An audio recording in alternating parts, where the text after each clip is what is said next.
Meeting yesterday of all the CFMEU rank and file. And can I just say, when it comes to the issue of workers' compensation, I mean, the CFMEU love a fight and a rally, and we love supporting the collective. But when it comes to workers' compensation, we just go to another level.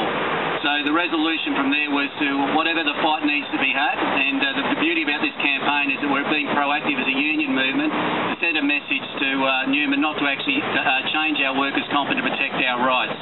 So it was very passionate and emotive at that meeting, but the main thing is with the collective here today that we actually stick together, we stand shoulder to shoulder and that we fight. For our industry, the reason why it's so passionate, I mean, it's all passionate for all workers because you never know when you're going to have an accident at workplace or an illness or you actually die at the workplace. For our industry, year in, year out, we're up there with the stats for the number of deaths at the workplace or accidents and illnesses. We probably lose more construction workers through asbestos than we do actually die in the workplace, but we lose too many comrades year in, year out.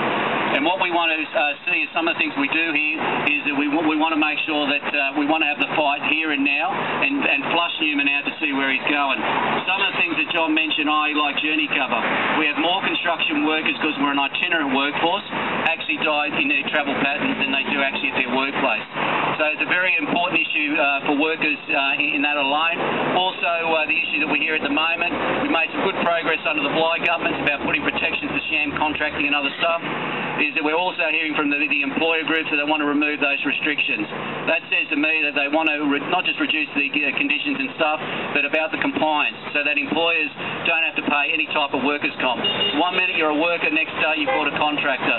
So then all your rights and protections are gone down the gurgler.